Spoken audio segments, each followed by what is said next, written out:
The Nanjing Massacre, history's darkest chapter. It was December 1937, and the city of Nanjing, the proud capital of China, stood trembling. For months, the Imperial Japanese Army had marched through the country with relentless force, and now, their eyes were set on Nanjing, a city on the brink of collapse. The Chinese military, weakened and outgunned, had no choice but to retreat. On December 13, 1937, Nanjing fell, but what followed was more than a military conquest. It became one of the most horrific episodes of human cruelty in modern history, a tragedy known as the Nanjing Massacre or the Rape of Nanking. When the Japanese army broke through the city gates, panic spread like wildfire. Soldiers who remained were quickly captured or killed, but it wasn't just the military that suffered. Civilians, men, women, and children, became targets of unspeakable violence. Over the next 6 weeks, the city became a living nightmare. Eyewitnesses and historical records reveal horrifying acts committed by Japanese soldiers. Mass executions, tens of thousands of Chinese prisoners of war, many who had surrendered, were executed in brutal mass shootings, decapitations, and even beheadings by samurai swords. Rape and sexual violence.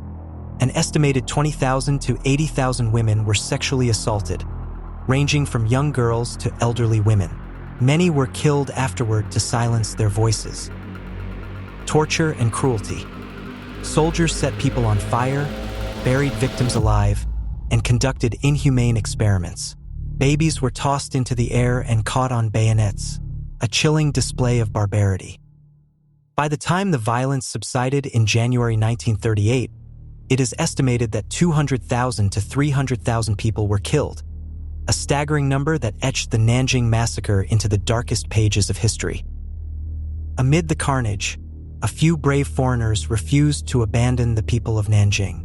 A group of diplomats, missionaries, and businessmen created the Nanjing Safety Zone, a small area where over 200,000 Chinese civilians found refuge.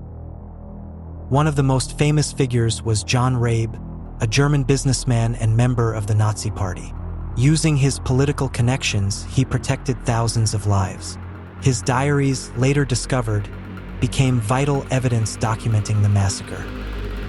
American missionary Minnie Vautrin was another hero, sheltering thousands of women at the Jinling Women's College, despite the constant threat of violence.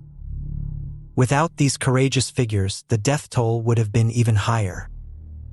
Historians debate the causes behind the brutality, but several factors played a role. Military aggression. The Second Sino-Japanese War was a fierce struggle for dominance in Asia. The fall of Nanjing was seen as a symbolic victory. Dehumanization.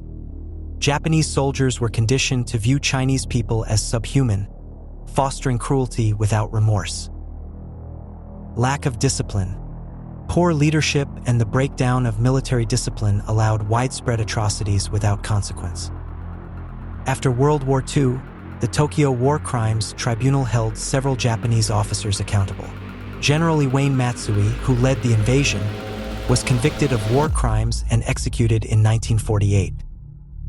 But the Nanjing Massacre remains controversial.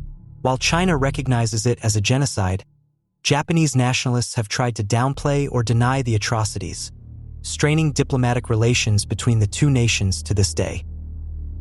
In 1995, China established the Memorial Hall of the Victims in Nanjing Massacre, a solemn tribute to those who lost their lives. Each year, on December 13th, ceremonies are held to honor the dead and ensure the world never forgets. The Nanjing Massacre is a chilling reminder of what happens when humanity loses its conscience, a story that must be told so that history does not repeat itself.